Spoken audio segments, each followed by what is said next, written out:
We are bringing a new full-service, community-owned market to 250 East Broad Street, and it will be primarily focused on locally sourced food and product. And the other thing making us different is that it will be owned by our members, and this is the most important part, that it will be open to everyone to shop at.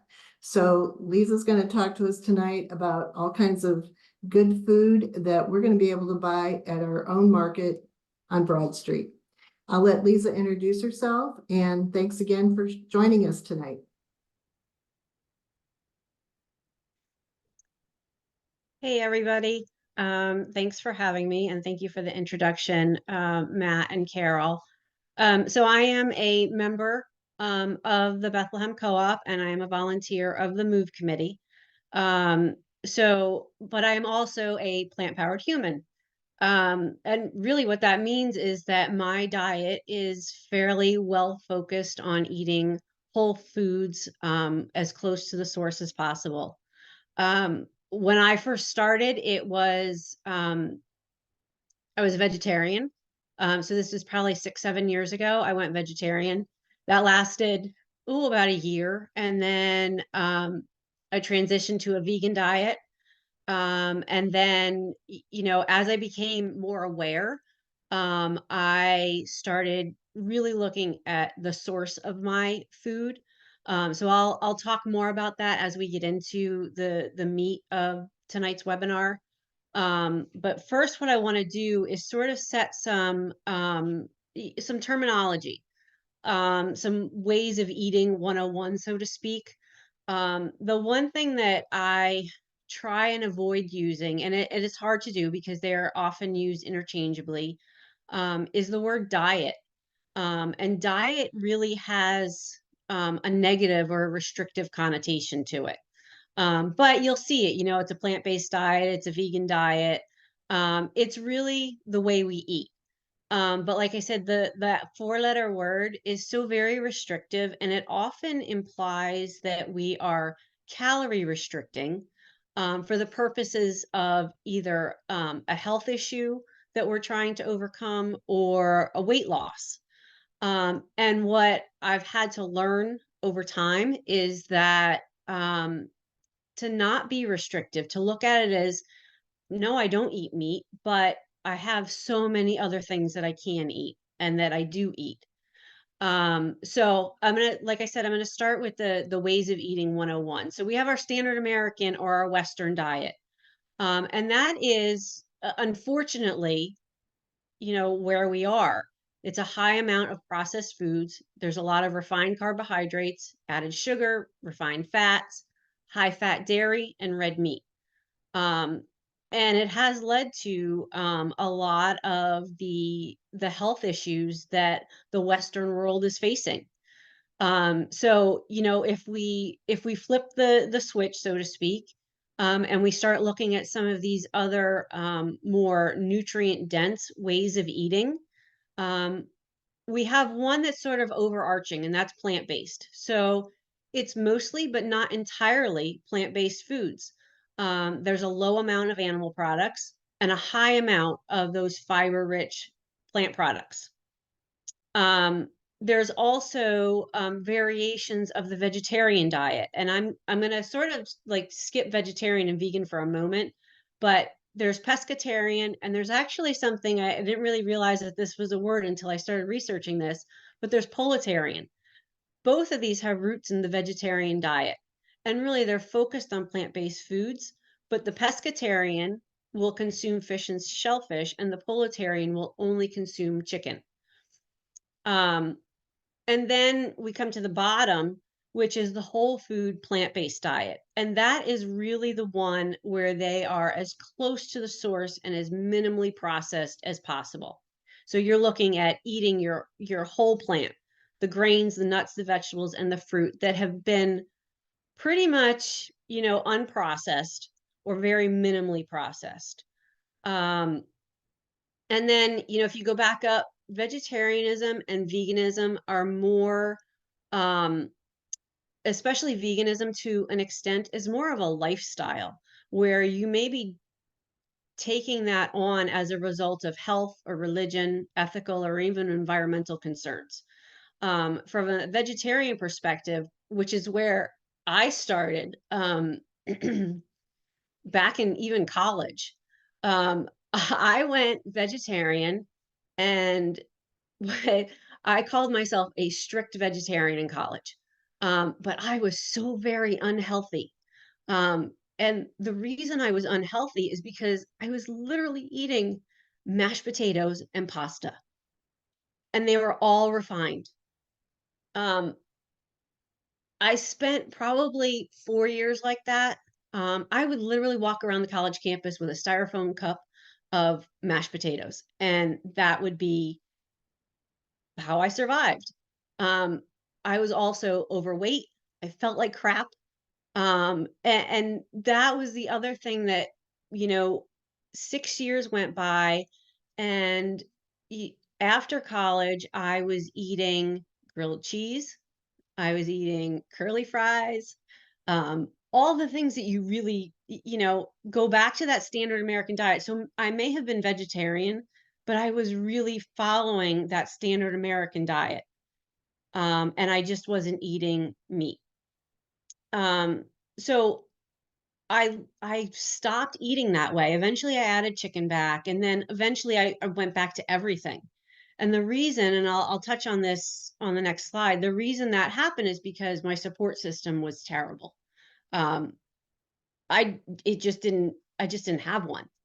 And that to me is a very important piece of whatever you do in your day-to-day life. If you want something to be successful, you really need a support system to help you along the way.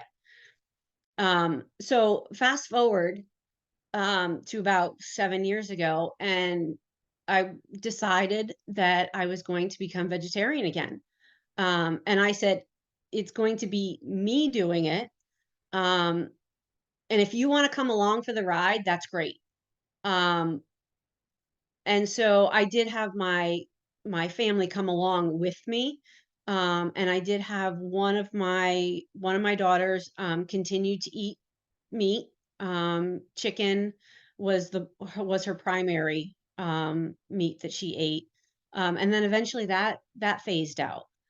And then about a year later, I turned vegan. And when I said I was going vegan, it was really, I said I was doing it for my health. But again, I had to take a step back and look at the things that I was eating, because as a vegan, you can actually go a whole day without eating a vegetable, or something that looks like a vegetable, because of the technology, and the evolution of vegan food and how it's developed over time.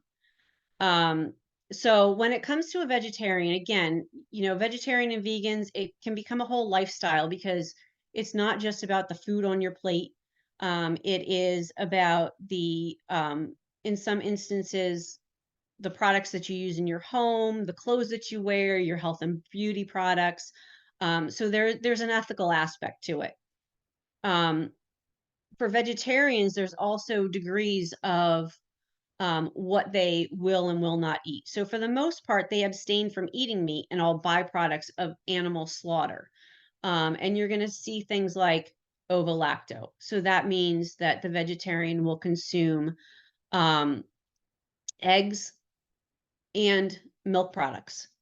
Ovo is only going to be eggs, and lacto is only going to be the dairy products. And then when you get into the vegan way of eating, again, I abstain from any animal products. So the easiest way to define it for me is, if it has a face, I don't consume it. If it has a face, I don't consume its byproducts. So that even includes honey, which I know can be a debatable factor for some vegans. So that gives you a little bit of background on the way of eating and kind of my evolution of getting to where I am. So from my perspective, I I consider myself an ethical vegan, because it's not just the food on my plate. It's the health and beauty products that I use, it's the products in my home that I use. And then I lean towards whole food, plant-based eating, just because of the way that I have found that it makes me feel. There was never any particular health concern. It was more just a feeling. And I know on the days that I eat closer to the source, those minimally processed foods and more of them, the better I feel at the end of the day. If I've had a few days of, consistently eating those processed and those junk foods, I feel it. So let's talk about some steps for transitioning to plant-based eating. And this is something, these are things that I have found during research, but also in my own experience. Find your purpose. Like, why are you doing this? And a lot of these things you can take and use them not just for plant-based eating, but also in any transition that you're trying to make. If you're trying to make a big change in your life, a lot of these will apply. So find your purpose. Why is you're doing what you're doing? Is it because of a health concern? Maybe you went and you had some blood work done and you've got some elevated cholesterol or you've got high blood pressure. A plant-based diet is not necessarily the cure-all, but it's certainly a big step in helping with certain health concerns. Start small. If you're the type of person that likes to jump into the deep end with both feet, this is probably not the step for you. I do know some people prefer to take on something new that way, but if you do small, meaningful changes, they're going to last longer. And I'll put a little plug in here for a book which is called Atomic Habits. I'm sure the library has it. It is all about taking those small steps, taking one habit and adding on to it.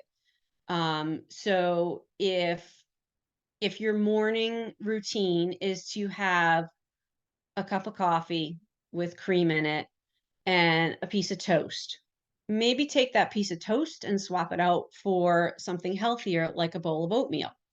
Or maybe try reducing the amount of cream in your coffee to eventually no cream in your coffee. So those small, meaningful habits. And I mentioned the coffee and the cream because I know that is one of the big hangups that people have when they transition to whole food plant-based, because most coffee creamers or milk is not a whole food. Especially those creamers that are flavored, or if you go to your local coffee shop and you get one of those, special coffee blends with the cream and the sugar in it. They're full of oils and things that are processed. So try going with black coffee. Um, or like I said, taking your morning toast, maybe switching out your white bread for a piece of whole wheat toast, or adding some almond butter to it. Start small and then grow from there. Um, Explore those plant-based alternatives. And again, I've got a slide that shows you, we'll talk through the three different types, the carbohydrates, your fats and your proteins that are all healthy plant-based ways to go about it. Educate yourself.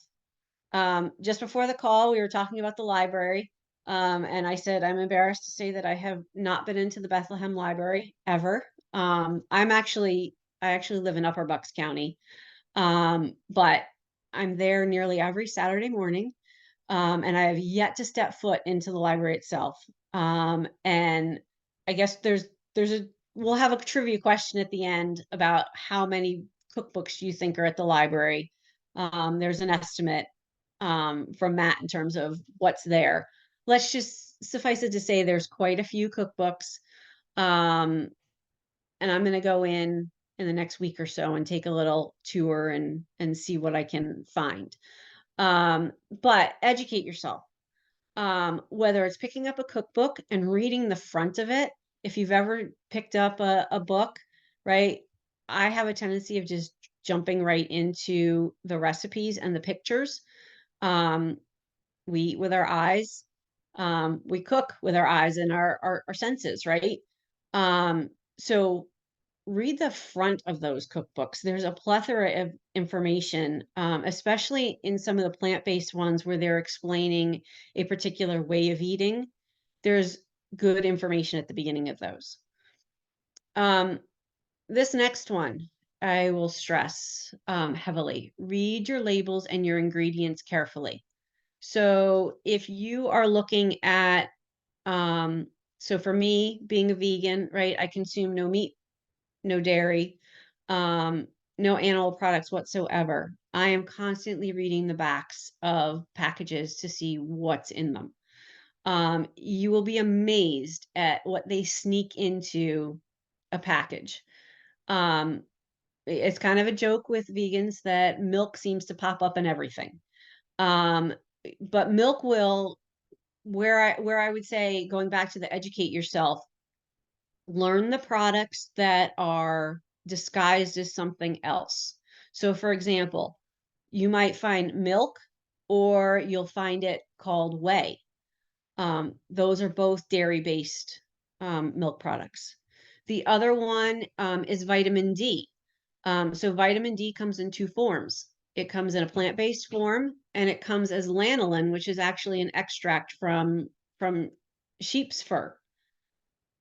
So those fortified cereals, the General Mills, the Kellogg's, they're all fortified with vitamins. Kellogg's in particular uses an animal-based vitamin D. So for vegans and vegetarians, that's not an option. Um, Honey finds its way into ingredients as a sweetener. Um, One of the other things, and I recently found this out, and again, I haven't eaten a Twinkie in a very long time, but I did as a vegetarian eat a Twinkie. Um, it was one of my favorite childhood snack foods. Um, Believe it or not, the cream in the Twinkie has no actual cream in it. It is one of the main ingredients is tallow, and tallow is actually rendered beef fat. So even it's not a vegetarian food because of the tallow in it. So again, read your labels, ingredients, educate yourself. I can't stress that enough. Um, the fewer the ingredients on a package, the better off you are. Um, Cook and experiment. If you're somebody that's handy in the kitchen, experimenting is a good thing. You're not going to have every meal come out perfect. We don't want that. What you want to do is experiment and find out what works for you. Cut recipes in half. So if you're looking at something and you're like, wow, that's 8 servings. I'm only 2 people, or I'm only 4 that I'm serving. Cut it in half, cut it in a quarter, and give it a try. The other thing that you can do is take, I've taken quite a few family recipes and I've veganized them just by swapping out some plant-based alternatives. And I'll talk about those, when we look at some plant-based options. I mentioned at the beginning, finding support and community. Um, a support system when you're making a change is so very important.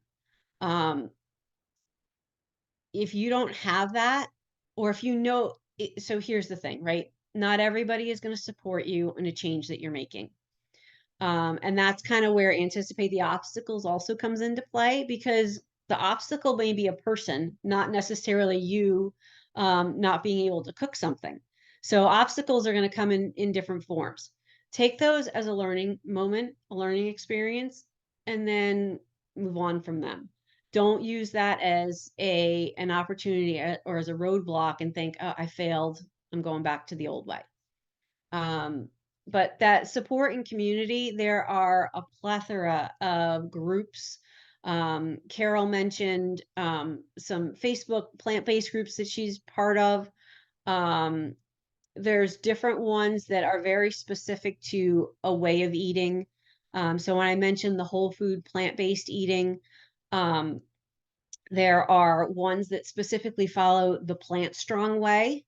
The Plant Strong way is very, very, I'll call it stringent in terms of whole food plant-based, but they also limit oil, salt, sugar. And even when it comes to things like tofu for them is a once a week type of product to consume. They're leaning very much towards the original source. So Plant Strong, forks over knives. is another one that is, you've probably heard of it. They have a magazine that comes out. You'll find it at the, in the grocery store checkout. But they are very focused on the whole food. They do a little bit more salt and sugar. And when I say sugars, I'm not talking your white refined sugars. I'm referring to things like maple syrup. So a plant-based, unrefined uh, option. But again, they're really limiting things. So, reading your labels and looking at ketchup and seeing that it has high fructose corn syrup in it is kind of out. I mentioned the obstacles. Again, those obstacles can come in, small little speed bumps or something larger. Sometimes it's a person that says, might call you crazy. Those are all things that if you go back and you know why you're doing what you're doing and you can explain it to them, they should be, I hate to say they should be accepting of it. But I can tell you from personal experience, I've had a family member say, "Your vegetable eating stresses me out." Seriously, I'm just eating vegetables. So, it's how to anticipate those types of criticism in a sense, the obstacles. Um, at the end of the day, be kind to yourself. You're gonna, it's not going to be 100%. Um, be kind to yourself and enjoy the entire adventure. When you step back and start looking at all the options that you have with plant-based eating, it is really, um, there is truly a rainbow to choose from in terms of the fruits, the vegetables, the whole grains. And like I've experienced, um, you really do feel better. Um, Now I will tell you, I'm going to go back and talk about the obstacles again, because one of the things that people find is if they do make a transition to a specific type of diet or they change the way that they're eating, your body does go through a bit of a detox. So if you're starting with something more akin to the standard American diet, or you're dropping red meat, you're dropping chicken, you're dropping dairy, your body's gonna kind of go, "Oh, what's going on here?" And you may start initially that detox makes you feel a little tired. So that's one of the obstacles that you can anticipate. That's also something where I say educate yourself, know what to expect. It may not impact you, it may impact you. Um, so those are the types of things that, to look for when you're transitioning. And again, that's not just moving to a plant-based diet, it's making any kind of major change to your body. It's going to go through a period of detox. And if you are starting truly at more of the standard American diet, um, basically your body is detoxifying and getting rid of all the toxins from the chemicals, the sugars, the inflammation from the dairy and the meat. So that is something, again, to anticipate. Okay, so let's talk about some of the plant-powered macros and uh, macros, carbs, fats, protein, right? Those are your macronutrients. Um, I like my carbs. I won't shy away from that. But what I have found is that my body reacts differently to white bread versus whole wheat bread, or a whole grain bread. Um, I feel kind of yicky when I eat several slices of white bread now. That's not to say that I don't stop, but I do know that if I'm going to eat a few pieces of white bread, I'm probably going to pay for it later because I'm going to feel gross. Um, so things to think about in terms of healthy carbs, right? All of your fruits, starchy vegetables are all healthy carbs. Um, I think as a whole, especially over the last few years, we've gotten very protein obsessed, as well as carb obsessed. And on two opposite ends of the spectrum. One is I need to get my protein, and the other is I need to avoid my carbs. But look at the things that are on this carb list, right? Bananas, oranges, apples, pineapple. And then you've got your fibrous vegetables. You've got squashes and leafy greens and cauliflower, starchy vegetables. Don't shy away from the potatoes. More sweet potatoes than white potatoes, but don't shy away from your potatoes. And then you get into your grains and your legumes or your beans. Stick with whole wheat pasta. I will tell you, for me, that's still a very much a work in progress. I like my original white pasta. There are a couple of brands that have started doing, excuse me, ancient grains. So those aren't quite as good as your whole wheat pasta, but they're better than the white, and they react and they taste like a regular semolina flour pasta. When you're looking at your fats, avocado is at the top of the list in terms of your healthy fats. Then you get into nuts and seeds. Some of them are more nutrient dense than others. If you look at nuts, things like walnuts, almonds, Brazil nuts, those are at the top in terms of the macro and micronutrients that are dense. Dark chocolate is on there. That is something that it took me a long time to transition away from. I was always a milk chocolate eater. But now I actually do enjoy dark chocolate, in particular with almonds and sea salt in it. That also goes back to reading your labels. So be careful of dark chocolate. If it is more processed, it may have milk fats in it. If it is a lower percentage of dark chocolate, it may have milk fats in it. I will say chocolate has come a long way in terms of the options that are available. There are oat milk ones, there's almond milk ones. If you walk down the aisle of a bigger box store like a Wegmans, there are tons of chocolate options, and many of them are plant-based healthy.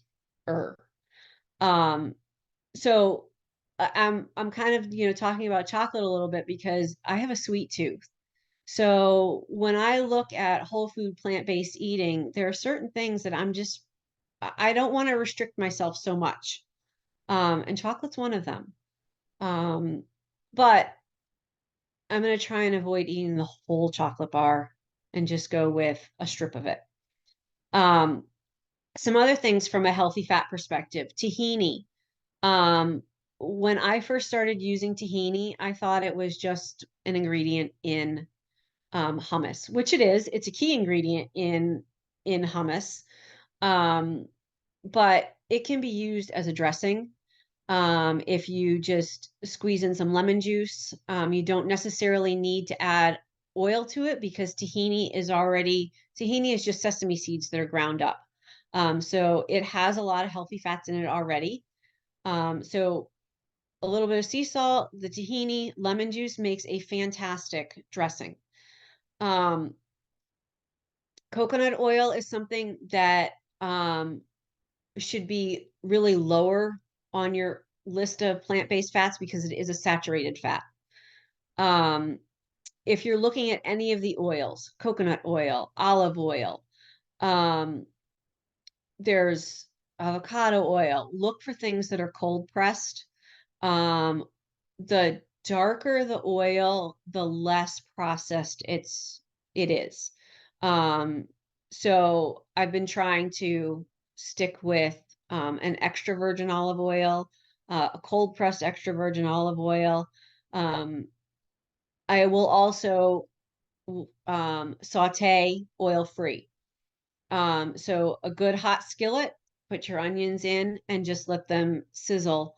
Maybe a little bit of water or even some vegetable stock, and that will help deglaze the pan.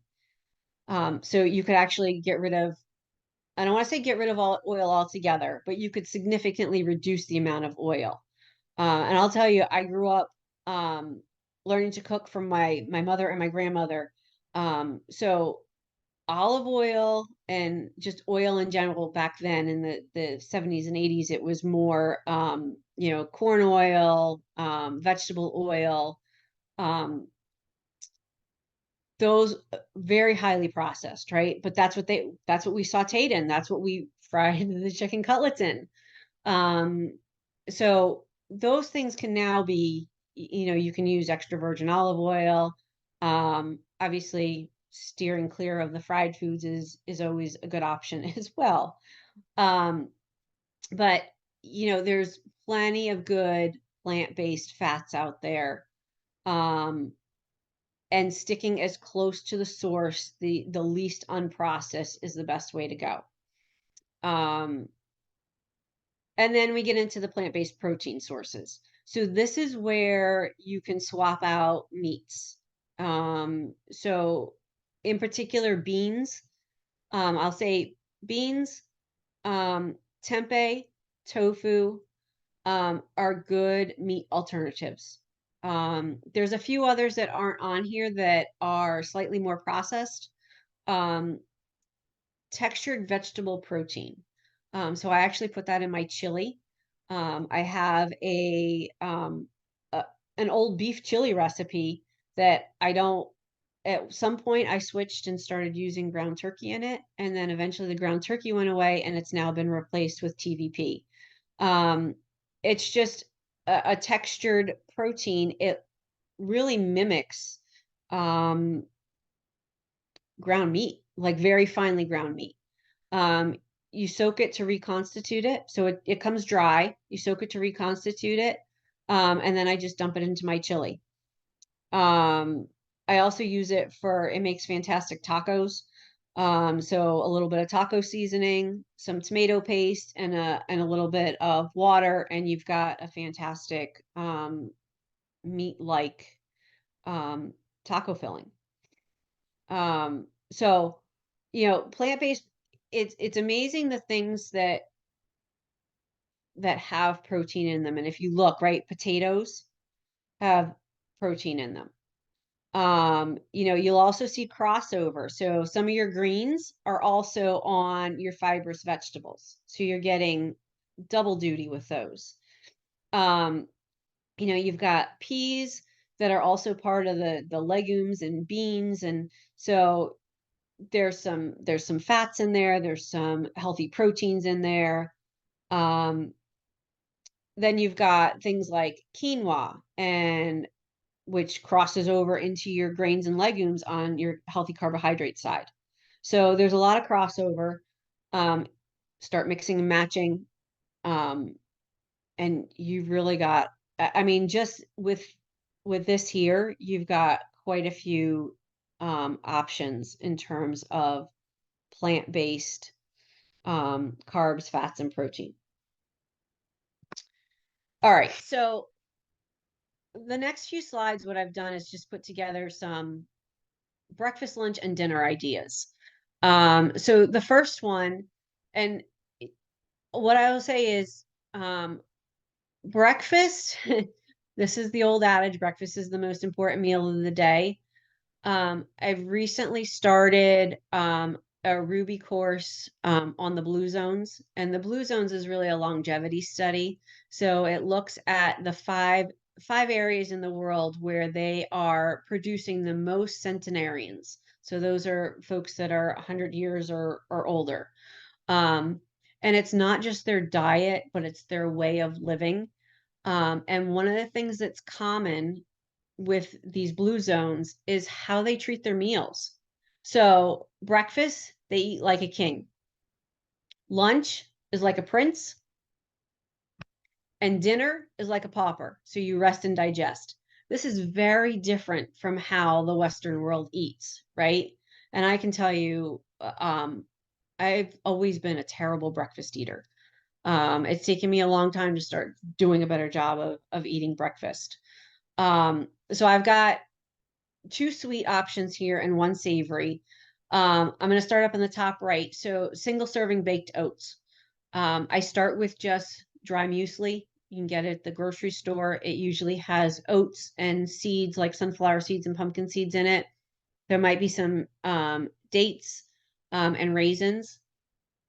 I put that in a high-speed blender cup with flax meal, my baking powder, a pinch of salt. And then I add to that a half a cup of my plant-based milk. This is where I'll give you a little tidbit about the plant-based milk, right? And it goes back to something I said previously about reading your labels. Plant-based milks, excuse me, can have a lot of oil in them or additives.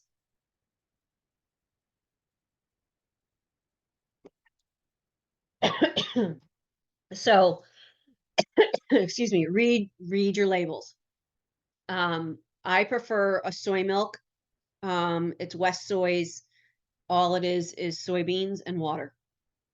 And then, you can add to it protein powder, a plant-based protein powder, and make it into like a chocolate smoothie.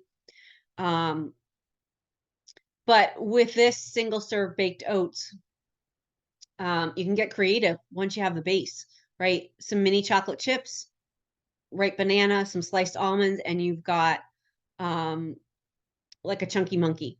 Diced apples, cinnamon, and walnuts, and it kind of tastes like an apple pie.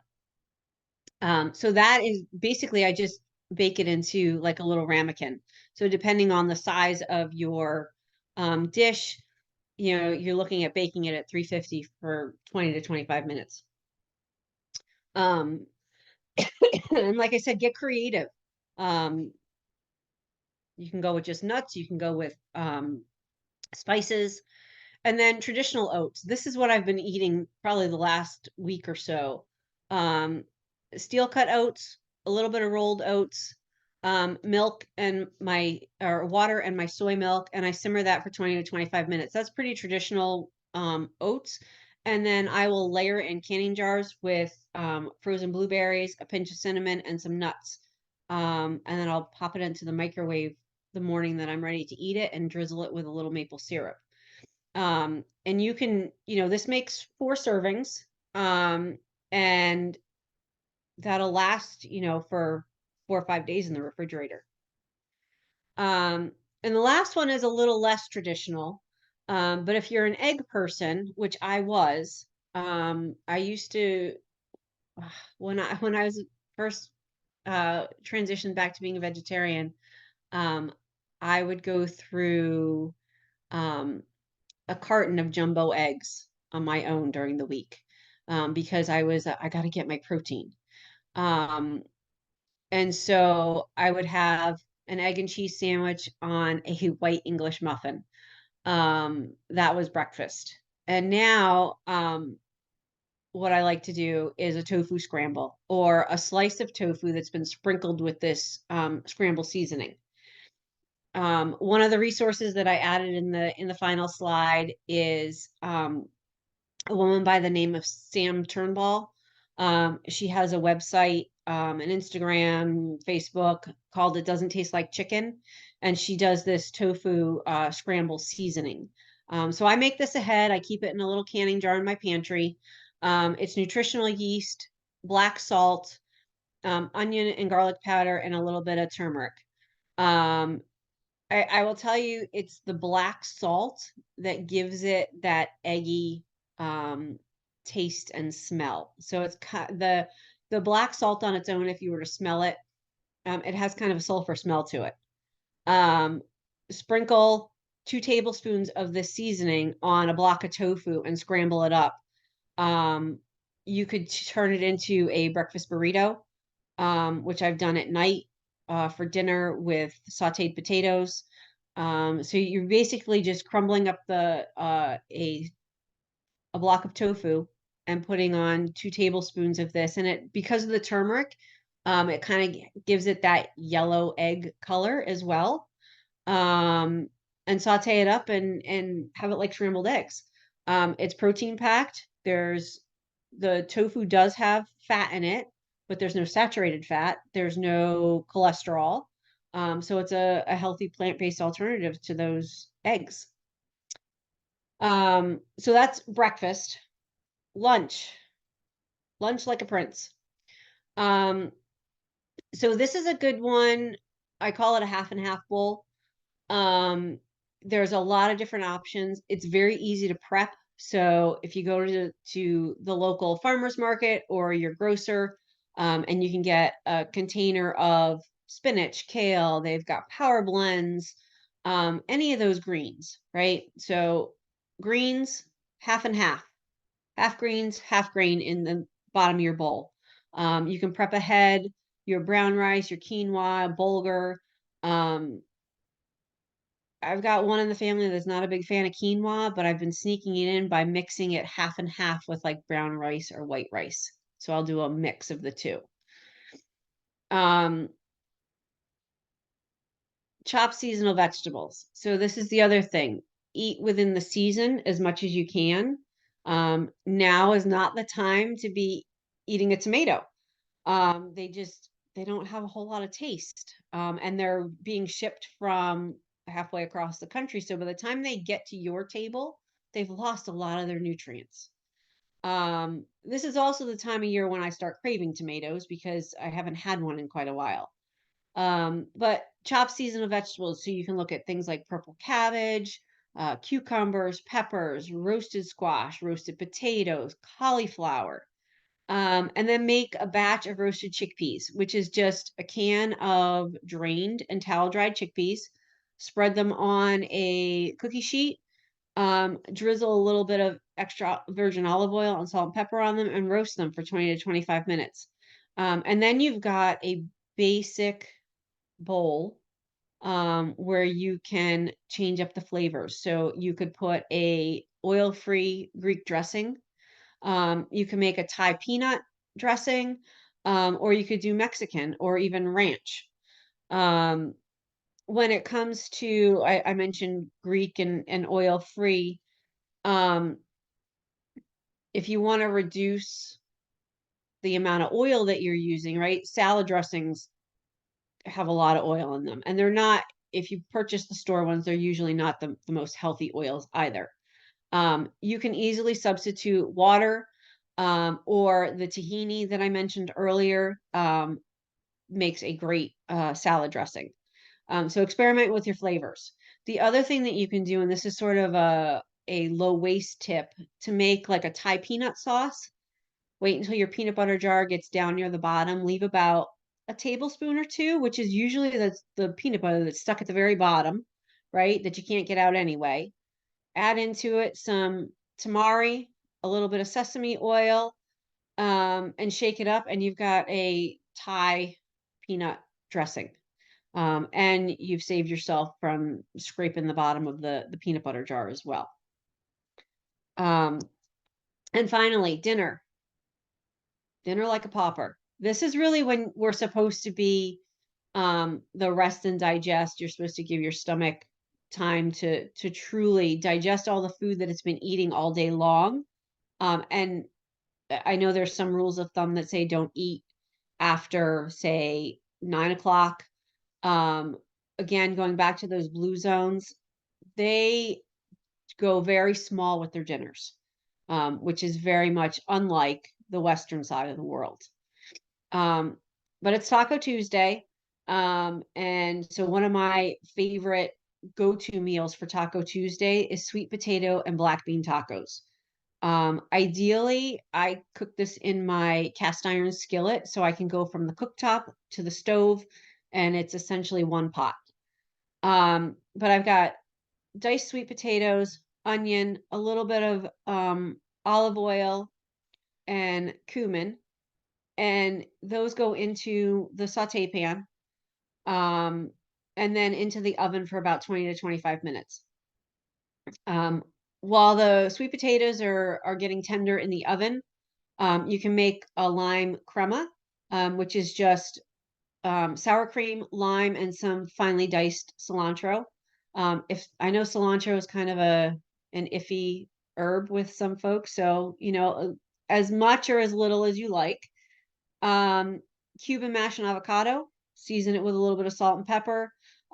If you've got a little bit of lime left over, squirt some lime on there. And then to finish it, remove the potatoes from the oven. You're going to add your black beans, a little bit of diced garlic, a small amount of agave, a squeeze of lime, and again, some more cilantro. And you've got like that sweet salty combination. So you've got the bite of the lime that's been balanced by the sweetness of the agave. And you can either serve it with flour tortillas or brown rice. As far as a vegan or a plant-based alternative to dairy sour cream, grocery stores have a plethora of sour cream options. The original sour cream that was vegan was Tofuti brand, but now Violife is out with one that is actually very tasty. A little bit goes a long way. The other option, which is a whole food plant-based version, is cashew sour cream. So you'll soak some raw cashews, about a cup of raw cashews, soak them for about 4 hours and drain them. And then you just run them through a high-speed blender with a little bit of lemon juice, some apple cider vinegar, salt and pepper. And that makes a fantastic plant-based sour cream. And it also makes a great base for other dressings. So you can add like ranch seasonings into it or Mexican seasonings into it. You can blend in a chipotle pepper, and you've got a whole lot of options there. All right. So I threw a lot of information at you in the last 45 minutes. So here's my challenge to you. Try new things. Balance, variety, and moderation. So look at the 80-20 rule. You're not going to, as humans, we can't go 100% all in. I mean, you can, but give yourself some balance. That 20%, maybe going back to the coffee and the cream, maybe the cream is the thing you just can't give up. Or you can't substitute and drink black coffee. Or maybe it's the sour cream that you really want. So an 80-20 rule, 80% of the time, plant-based. The other 20, maybe it's your favorite vegan junk food. I have a thing for the hippies, which they look like they're basically a Cheeto, or a cheese doodle. They're made out of chickpeas, but they're essentially vegan junk food. Change your way of thinking from I'm giving up to I want to experiment with, or I want to try. And then, the last few webinars, there's been the climate challenge. So out of the climate challenge, there was 3 very specific things around plant-based eating. Support your local farmers. You will find me nearly every Saturday at the Easton Farmers Market, buying seasonal vegetables. There's 3 or 4 vendors that I almost always frequent. One has my organic greens. Shoal Orchards, who is very local to Bethlehem, and I'm sure a lot of you know them. I can get my squashes, my apples. Plus they have staples like carrots and onions. So eat seasonally, shop your local farmers market.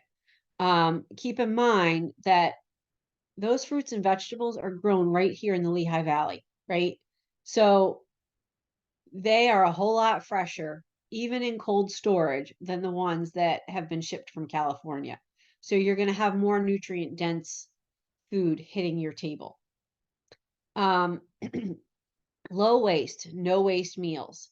Eat your peels, the apple peels. Don't peel your carrots. Don't peel your potatoes. If you have a recipe that calls for peeled potatoes, take your peels and toss them in the oven with just a little bit of cooking spray or olive oil and make potato skins. Or toss them, if you have an air fryer, toss them in the air fryer. Shred or rice your broccoli and your cauliflower stems. Herb stems, don't toss those away. They are great in pestos and stocks.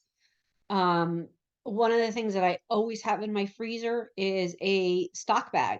So my onion skins, my carrot tops, the bottom of the celery, my mushroom stems all go in the stock bag. And when it's full, and I can tell you I have several in my freezer right now.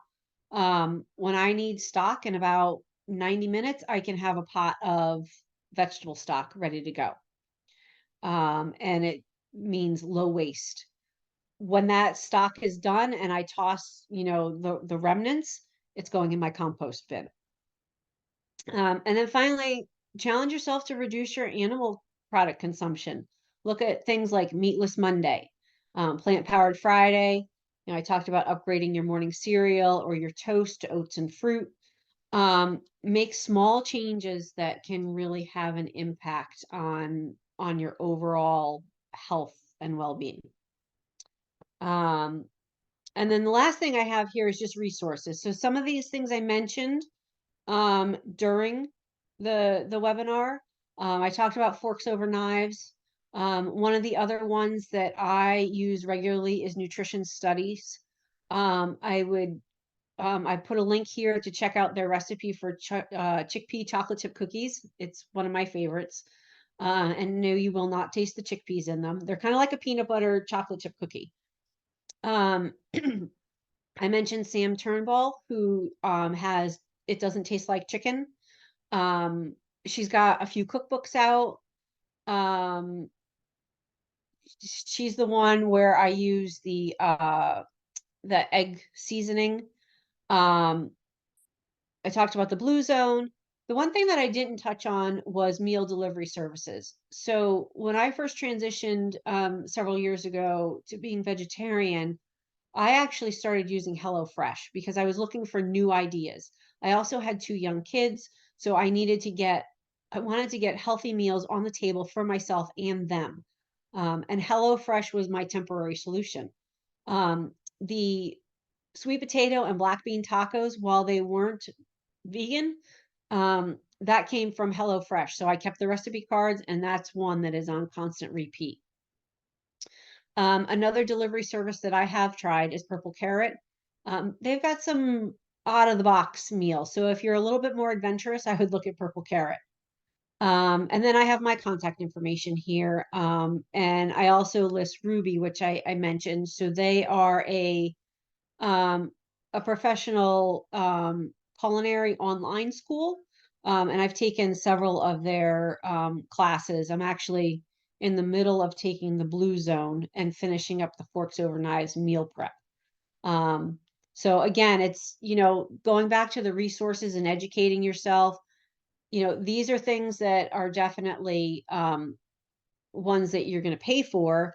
And then there are some, again, go to your library, pick up a cookbook, read the beginning of it. It has a lot of good information. One of the other ones that I didn't mention on here that I think is definitely worth a mention is local cooking classes. Community colleges, but also we have Butterhead Kitchen, which is in Easton. He does community table demo cooking. Jason has done some cooking classes at Seasons Olive Oil in Bethlehem. So that's also another very local resource. And he's very knowledgeable in plant-based and vegan cooking. So that takes me to the end. So I'm going to go back just to put up my challenge to you. And then we can open it up for comments or questions.